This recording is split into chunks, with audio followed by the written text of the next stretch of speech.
हाँ जी बच्चों, कैसे हो सब लोग। अच्छा बच्चों, हम कर रहे थे Young's double slit experiment in the chapter of wave optics.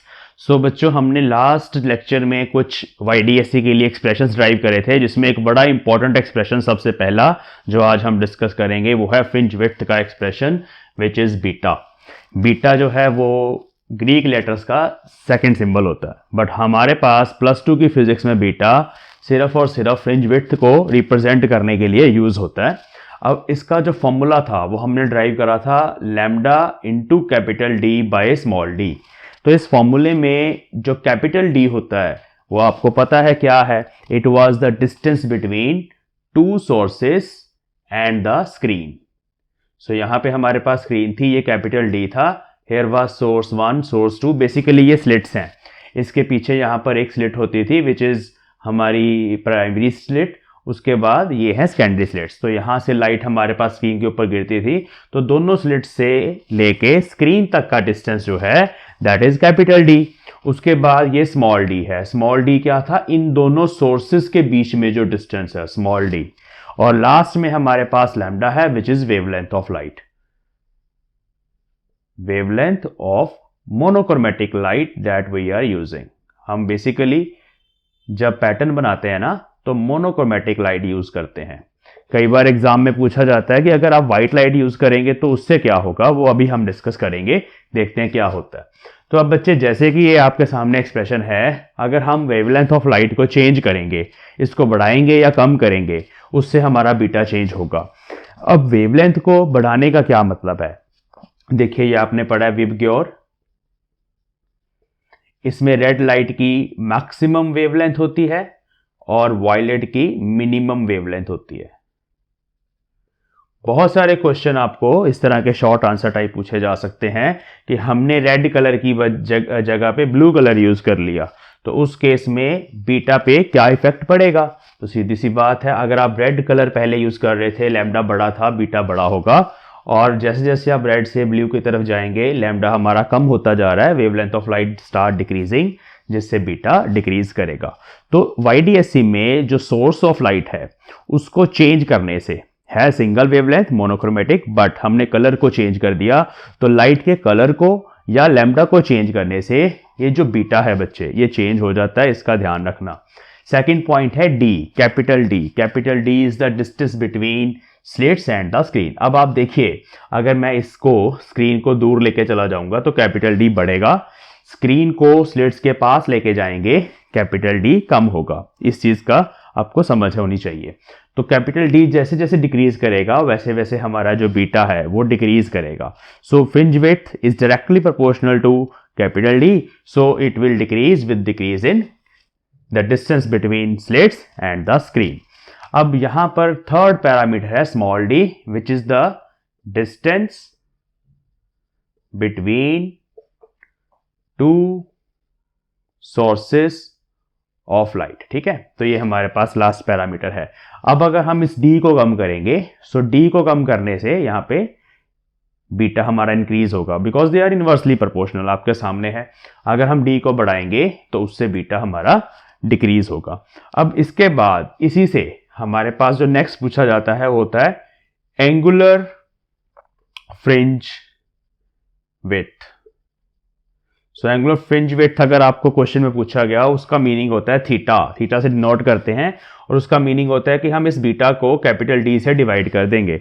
मतलब यहां पर अगर आपको इमेजिन करना है तो यू कैन सी, यहां पर इस तरह से स्लिट 1 है, स्लिट 2 है, और यहां पे हमारे पास स्क्रीन है।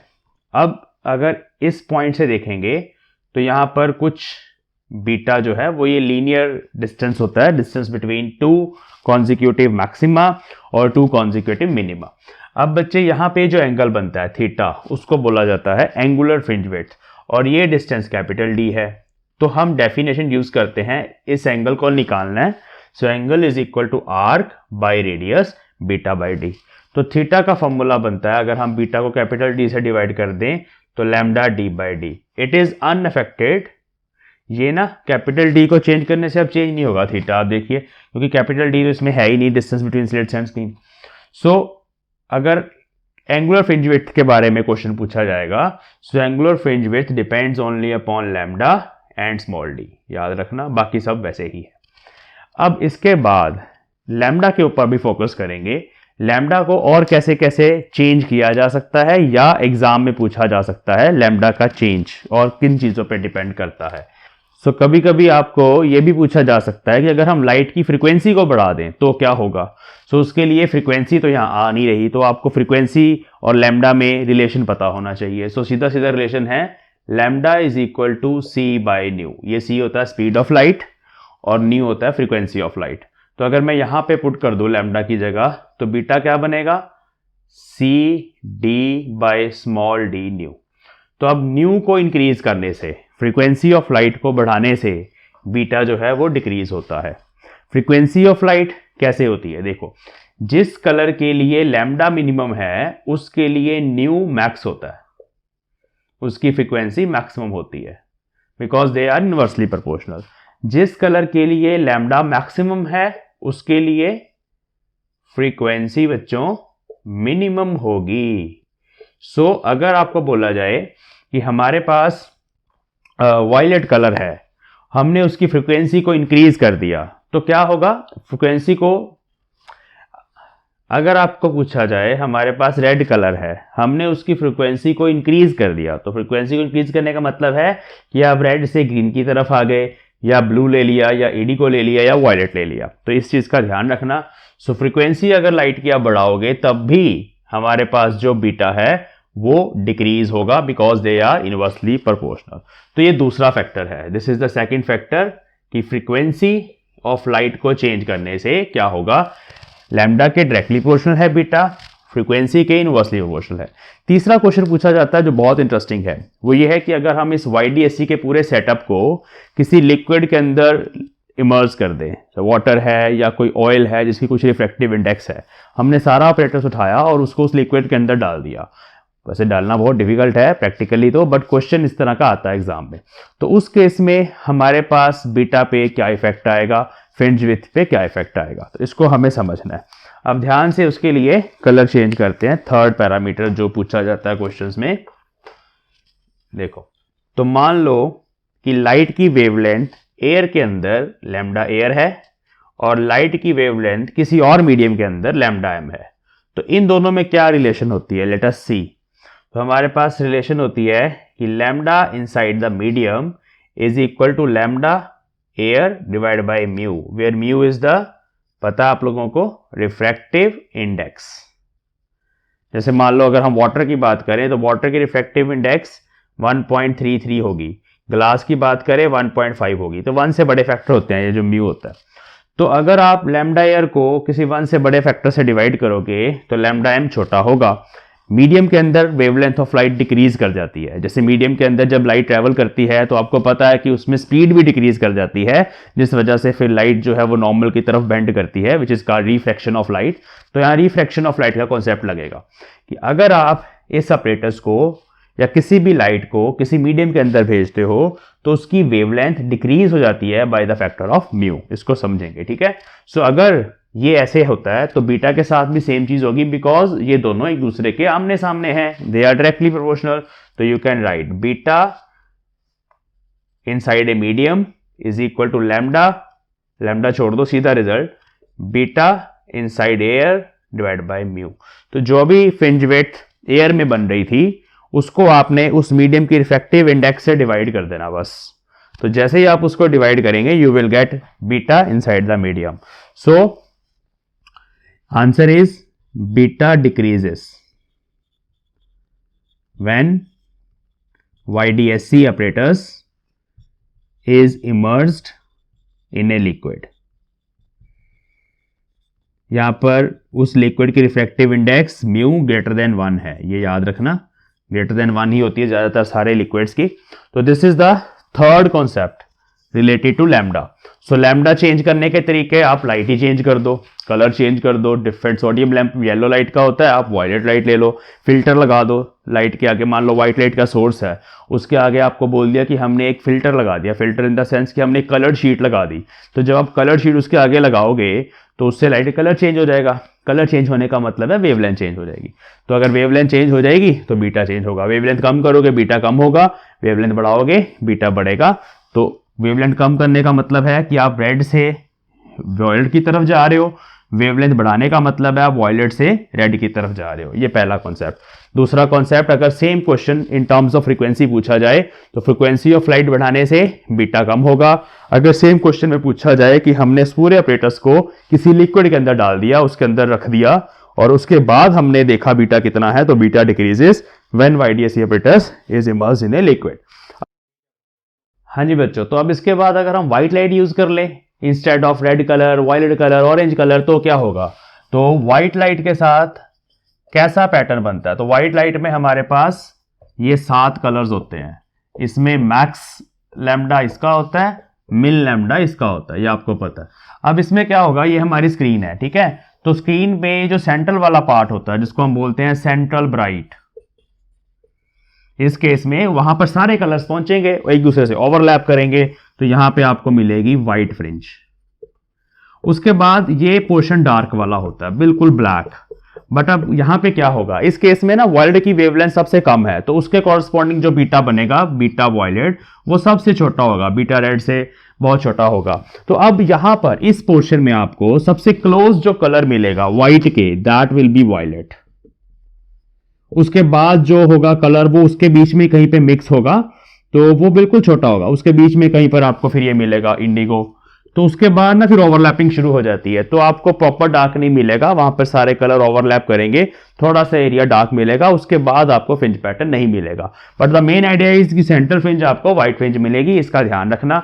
इसके बाद हमें पूछा जा सकता है कि अगर हम ये वाले डिस्टेंसेस वेरी करें, कौन से? ये वाले कौन से?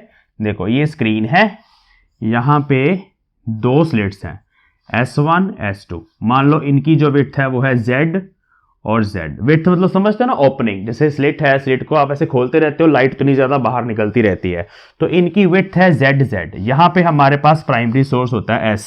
तो ये प्राइमरी स्लिट जो होती है, स्लिट ही है ये, यहां से लाइट के ऐसे बैंड्स निकलते हैं, फिर यहां से निकलते हैं, इधर से भी वेवलेट्स ऐसे निकलते हैं, स्फेरिकल वेवलेट्स यहां ओवरलैप करते हैं, यहां पे फ्रिंजेस बनती हैं। तो इस केस में हमारे पास क्वेश्चन है कि अगर हम ये चीजें वेरी करें, ये x है, ये z है, x इसकी विड्थ है, और ये भी एक डिस्टेंस है, distance between the primary source and these 2 slits. तो ये डिस्टेंस आप मान लेते हैं, इसको हम r मान लेते हैं, स्मॉल r। तो ये है distance between the primary source and the 2 slits. अब इन चीजों को वेरी करने से क्या होगा? सो पहला क्वेश्चन ये पूछा जा सकता है कि अगर हम यहां पर इस डिस्टेंस को वेरी करें, r को वेरी करें, तो यहां पे कंडीशन का ध्यान रखना। एक कंडीशन होती है, इसकी हमारी विड्थ है x और ये है r, तो x बाय r एक रेशो है, x बाय r ये जो रेशो है, that should be less than this theta. Theta भी क्या था? थीटा वाज, अभी हमने लिखा था, लैम्डा बाय स्मॉल d। तो ये कंडीशन है to make sustain interference pattern. ये थोड़ा सा डिफ्रैक्शन के साथ रिलेटेड है। अगर हम r को बड़ा करते चले जाएंगे तो ये वाला फैक्टर हमारा छोटा होता चले जाएगा, उससे हमारा पैटर्न अच्छा बनेगा। लेकिन अगर आप x को बड़ा करते चले जाएंगे तो यहाँ पे प्रॉपर पॉइंट सोर्स की तरह इसको आप रिप्रेजेंट नहीं कर पाओगे, वहां पर बहुत सारे पॉइंट सोर्सेज की ओवरलैपिंग हो जाएगी, तो उनके अपने अपने पैटर्न यहाँ पर बनेंगे, तो यहाँ पर डिफ्रैक्शन पैटर्न्स बन जाएंगे। सो इसलिए x को ज्यादा बड़ा नहीं कर सकते। x by r should be less than lambda by d. Lambda is the wavelength of light used and d is the distance between these 2 sources. बना के दिखा देते हैं, ये d है। तो इसका ध्यान रखना, this condition must be satisfied. अगर आप x को बढ़ाते चले जाओगे, इस क्वेश्चन आएगा अगर हम प्राइमरी सोर्स की विड्थ को बढ़ाएं उससे क्या होगा, तो आपने बोलना है कि जब तक ये कंडीशन सेटिस्फाई है तब तक तो हमें डिस्टिंक्ट इंटरफेरेंस पैटर्न मिलेगा, लेकिन जब ये कंडीशन सेटिस्फाई नहीं होगी उसके बाद हमें प्रॉपर पैटर्न यहाँ पे मिलना, यहाँ पे स्क्रीन पे मिलना बंद हो जाएगा। तो इस कंडीशन का ध्यान रखना। और इसमें क्या वेरी किया जा सकता है? अगर हम आर को बढ़ाएंगे नो प्रॉब्लम, लेकिन जब आप आर को छोटा करोगे तो क्या होगा, आर को कम करने से ये वाला फैक्टर बड़ा होता चला जाएगा, और जैसे ही ये वाली कंडीशन अनसेटिस्फाई होगी वैसे ही आपका पैटर्न यहां से डिसअपीयर हो जाएगा, इसका ध्यान रखना। तो नेक्स्ट क्वेश्चन है कि z को वेरी करने से क्या होगा। सो z को वेरी करने का मतलब है आप मान लो सोर्सेस की वेट को बढ़ाते चले जा रहे हो या कम करते चले जा रहे हो, तो यहां पे कंडीशन है कि ये जो लैम्डा बाय z है, lambda by z should be greater than lambda by d, और अगर हम लैम्डा से लैम्डा काट दें और रेसिप्रोकल को ले लें z should be less than d। तो ये कंडीशन होनी चाहिए कि आप z को इतना बड़ा नहीं कर सकते कि वो d से ही बड़ा हो जाए, d should be large, z should be small, they should be narrow sources. ये ना थोड़ा डाइफ्रैक्शन से रिलेटेड है, यहाँ पे कंडीशन होती है कि प्रॉपर अगर आप स्फेरिकल वेव फ्रंट प्रोड्यूस करना चाहते हो तो स्फेरिकल वेव फ्रंट्स तभी प्रोड्यूस होंगे जब ये सोर्सेस हमारे नैरो होंगे। तो यहाँ पर आपने एक कंडीशन लगानी है कि जब z d के कंपेरेबल हो जाएगा तब हमारा पैटर्न नजर आना बंद हो जाएगा, जब तक z d के d से काफी छोटा है तब तक हमें प्रॉपर पैटर्न नजर आएगा। तो ये सारा कुछ हमने बीटा के बारे में डिस्कस कर लिया। बीटा के बारे में फ्रिंज विड्थ के ऊपर यही क्वेश्चन आपको एग्जाम में पूछे जाएंगे। आप थोड़ा सा बुक में से ना ये क्वेश्चंस आपको मिलेंगे, ये सारी एनसीईआरटी प्रॉब्लम्स हैं। इवन जब आप कोई भी बुक पढ़ोगे थ्योरेटिकली, आप पीछे क्वेश्चन होते हैं ना very short answer type question, short answer type question, उसको रीड आउट करा करें तो उससे आपके कॉन्सेप्ट अच्छे हो जाएंगे। ओके, अब हमारा नेक्स्ट है पोजीशन के ऊपर क्वेश्चन। तो position of bright fringes, bright and dark दोनों का पहले फॉर्मूला बता देते हैं वापस से। Bright and dark fringes on screen, तो yn is n lambda d by d for n is equal to 1 का मतलब होगा फर्स्ट ब्राइट। ये ड्राइव हम कर चुके हैं लास्ट लेक्चर्स में, और yn should be 2n minus 1 lambda d by d, ये हम n is equal to 1 जब यहाँ पे पुट करेंगे तो we will get first dark, position of first dark fringe on screen. Okay, अब इसमें क्वेश्चन आ जाता है, कई बार हमें बोला होता है जैसे एग्जांपल के तौर पे distance of fourth dark is let us suppose 10 centimetre, ऐसे एग्जांपल ले रहा हूं समझाने के लिए। तो आपको पूछा जाएगा डी दिया हुआ है मान लो 1 मीटर, स्मॉल डी दिया हुआ है 10 मिलीमीटर या 1 सेंटीमीटर, इस तरह से आपको डाटा दिया हुआ है, लैम्डा निकालना आपको, ये चीज़ गिवन है। अब आपको बोला गया फोर्थ डार्क, तो आप n को यहाँ पे फोर्थ पुट कर दो, क्योंकि फर्स्ट डार्क के लिए n1 होता है तो फोर्थ डार्क के लिए n4 होगा, तो यहाँ पे आ जाएगा y4। जब आप 4 पुट करेंगे 8, 7/2, यहाँ 2 भी आना sorry, 7/2 lambda D by small D, तो ये आपको गिवन है। अब इसमें आप ये डिस्टेंस पुट कर दो, ये गिवन है विच इज 10 सेंटीमीटर, सो यहाँ 10 into 10 to the power -2 put कर देना है, 7/2 लैम्डा आपको पूछा जाए, वो लैम्डा निकाल लो, ये क्वेश्चन था फाइंड लैम्डा, ठीक है। तो लैम्डा अगर आपको पूछा जाए तो यहाँ डी भी पूछा जा सकता है, लैम्डा दिया होगा डी पूछ लेंगे, स्मॉल डी दिया होगा तो दोनों दिए होंगे तो कुछ और पूछ लेंगे, मतलब ये इस तरह का क्वेश्चन है। तो इसमें आप लैम्डा डी आप पुट कर दे जितना भी आपको दिया गया है विच इज़ 1 मीटर, और स्मॉल डी आपको ये दिया हुआ है 10 millimetre, so 10 into 10 to the -3, तो इसको सॉल्व करके यू कैन फाइंड लैम्डा। तो इस तरह के क्वेश्चंस बन सकते हैं। इसके बाद ओवरलैपिंग वाले क्वेश्चन हैं, हमें बोला जाएगा कि भाई स्क्रीन पे वो डिस्टेंस निकालो जहाँ पे थर्ड और फोर्थ डार्क फ्रिंजेस और ब्राइट फ्रिंजेस आपस में कोइंसाइड कर रही हैं। मैं लिख के देता हूँ क्वेश्चन, फिर आप देखिए, बड़ा इंपॉर्टेंट क्वेश्चन है, इसको मैं रब कर रहा हूँ, ये फॉर्मूले अपनी कॉपी पे दोबारा से लिख लीजिए। हाँ जी, तो ये एग्जांपल की स्टेटमेंट लिखी है मैंने, इसमें लैम्डा दिया हुआ, पहले कह रहे हैं वाईडीएससी में रेड कलर यूज करा, उसका लैम्डा 6000 एंगस्ट्रॉम है, सारा को सेम रखा, कुछ नहीं चेंज करा, और सोर्स को चेंज करा, मतलब लाइट को हमने ग्रीन लाइट ले लिया, तो ग्रीन लाइट का लैम्डा कम होता है 5000 एंगस्ट्रॉम। अब वो कह रहा है जहां पे पॉइंट पी पे कोई एक लोकेशन है स्क्रीन के ऊपर जहां पे मुझे n+1th फ्रिंज अब मिल रही है, वहां पहले मुझे nth फ्रिंज मिल रही थी, मान लो पहले उस पॉइंट पर 6th फ्रिंज थी, तो अब वहां पे 7th मिल रही है, तो वो मिलेगी क्योंकि बीटा कम हो चुका है, बीटा कम होने से जो सारी फ्रिंजेस हैं वो पास पास आ चुकी हैं, तो पास पास आने थे जहां पर हमें स्क्रीन पर मान लो ये वो पी पॉइंट है, वहां पे मुझे लेटर सपोज 6th फ्रिंज मिल रही थी पहले, अब मुझे वहां पे 7th फ्रिंज मिल रही है। तो ये क्वेश्चन है, n+1th फ्रिंज मिल रही है। और ये नहीं बोला कि डार्क मिल रही है ब्राइट, उसका कोई चक्कर नहीं है क्योंकि सबकी जो विड्थ होती है वो सेम होती है, हमें वो n फाइंड करना है। यहाँ तो बड़ा सिंपल क्वेश्चन है, इसमें yn का formula n lambda d/d use होगा। एक बार लैम्डा 1 आएगा, this is for red colour n, वहां पे nth फ्रिंज मिल रही है मुझे रेड के कॉरस्पॉन्डिंग, तो मैंने n ले लिया। और फिर ये ओवरलैपिंग हो रही है वहां पर, उसके लिए हमारे पास yn+1 का फॉर्मूला आएगा, n+1 लैम्डा 2, क्योंकि वेवलेंथ ऑफ लाइट चेंज हुई है सिर्फ, कैपिटल D सेम है, स्मॉल d सेम है, एवरीथिंग सेम। तो बस आपको कुछ नहीं करना, ये दोनों ओवरलैप कर रही हैं। ओवरलैप करने का मतलब इनको इक्वेट कर दो। इक्वेट करने का मतलब है यहाँ पे n lambda 1 was 6000 angstrom into capital D by small d, इसको इक्वेट कर दो n+1 lambda 2 which is 5000 angstrom capital D by small d। यहाँ पे यूनिट भी चेंज करने की जरूरत नहीं है क्योंकि सब कुछ रेशो में है, कैंसिल हो ही जाएगा। तो ये कट गए, यहाँ पर ये 0 से 0 कट गई, हमारे पास आ गया 6n is equal to 5n plus 5 और n इज इक्वल टू 5। तो वो nth फ्रिंज जो थी रेड के कॉरस्पॉन्डिंग, जो nth फ्रिंज थी वो कौन सी थी, 5th वाली थी। तो n की वैल्यू यहाँ पे 5 आई है। तो ये एक क्वेश्चन है ओवरलैपिंग वाला। एक और करते हैं, स्टेटमेंट लिखता हूं, फिर उसके बाद देखिए कॉपी पे नोट डाउन कर लेना इसको। हाँ जी, तो ये हमारा अगला क्वेश्चन है, फिर से YDSC अपरेटस दिया हुआ है जिसमें हमें स्मॉल d गिवन है, distance between two sources 0.5 mm, capital D distance between screen and the slates, the distance of 9th bright fringe from the second dark fringe is given. हमें lambda use करना है, कितना lambda find करना है, कितना lambda use करा गया।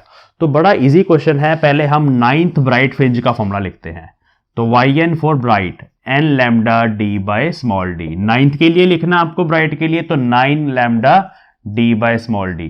और अच्छा आपको पता है ये lambda d by small d beta होता है, आप इसको 9 बीटा लिख लो, सिंपल सी बात है, लिखा जा सकता है।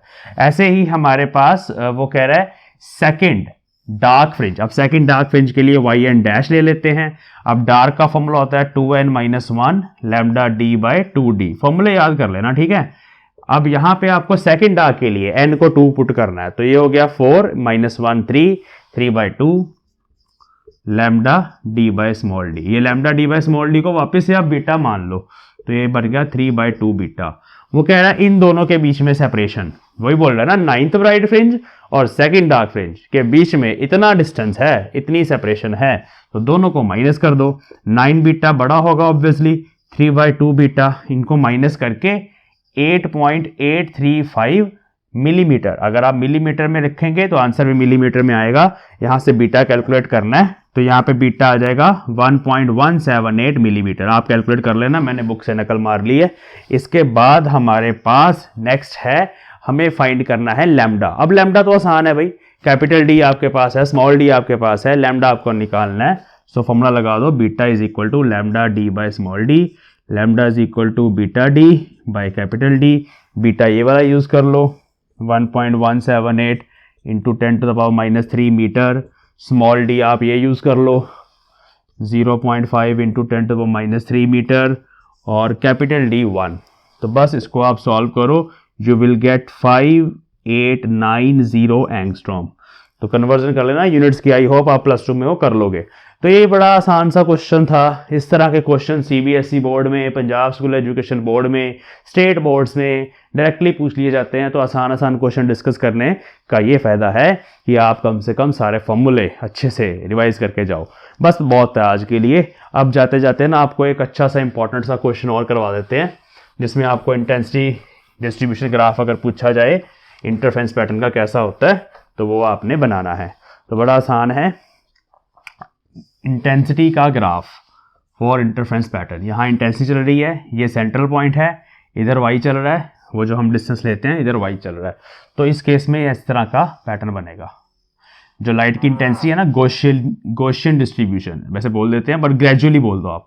ग्रेजुअली डिक्रीज करती है, फिर इंक्रीज करती है, bright to maximum, maximum to मतलब bright to dark, dark to bright, इस तरह से। तो इस तरह से आपने ये वेव टाइप बनाना है, ठीक है।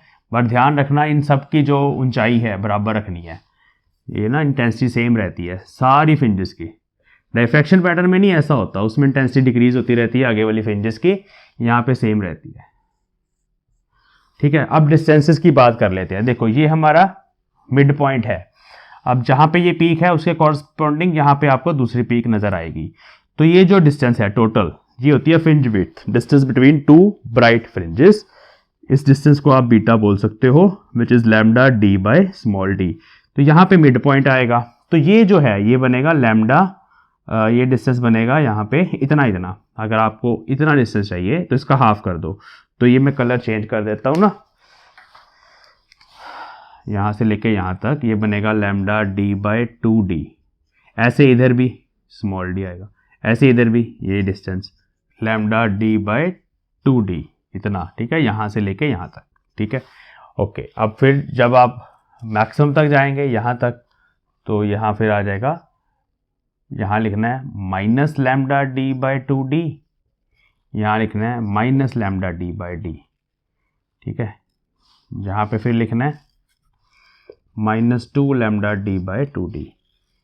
यहाँ पे लैम्डा डी बाय डी था, और आगे चले जाएंगे यहाँ तक तो 2 हो जाएगा, 2 lambda D by small D.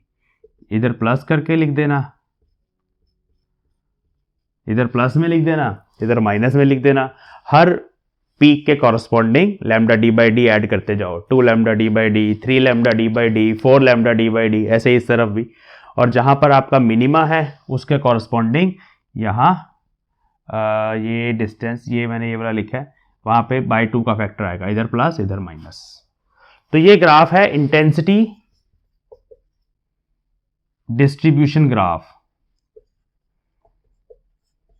For YDSC। याद रखना, पेपर में ना डायरेक्टली 1 मार्क में पूछ लिया जाता है, बनाने के लिए बोल दिया जाता है, तो बड़ा इजी क्वेश्चन है, डायरेक्ट नंबर आ जाते हैं इसमें, ठीक है। तो ये याद रखना। चलो बस बहुत है, आज का लेक्चर इतना ही रखेंगे। आप प्लीज़ इसको रिवाइज कर लीजिए। जैसे ही आप इस लेक्चर को सुनो, आप अपनी बुक खोलो, वहाँ पे और फ्रिंज विड्थ वाले क्वेश्चन रीड करो। ये जो पोजीशन ऑफ फ्रिंजेस है, position of dark fringe, bright fringe, इसके जैसे क्वेश्चन और अपनी बुक से सॉल्व करा करो। तो ये क्वेश्चन करने के बाद फिर नेक्स्ट लेक्चर आएगा, उसमें हम लास्ट लेक्चर डिस्कस करेंगे, जिसमें हम थोड़े से और इफेक्ट डिस्कस करेंगे। फॉर एग्जांपल, अगर हम स्लिट के विड्थ को बढ़ाएं, इंटेंसिटी पे क्या फ़र्क पड़ता है। एक क्वेश्चन आता है कि प्रूव करो कि जो इंटरफेरेंस पैटर्न है उसमें law of conservation of energy hold करता है। तो ये छोटे छोटे क्वेश्चन डायरेक्टली एग्जाम में पूछे जाते हैं, उसको नेक्स्ट लेक्चर में कब सम अप करके फिर हम डाइफेक्शन पैटर्न स्टार्ट करेंगे। So we will meet in the next class. Thank you for watching. Thank you.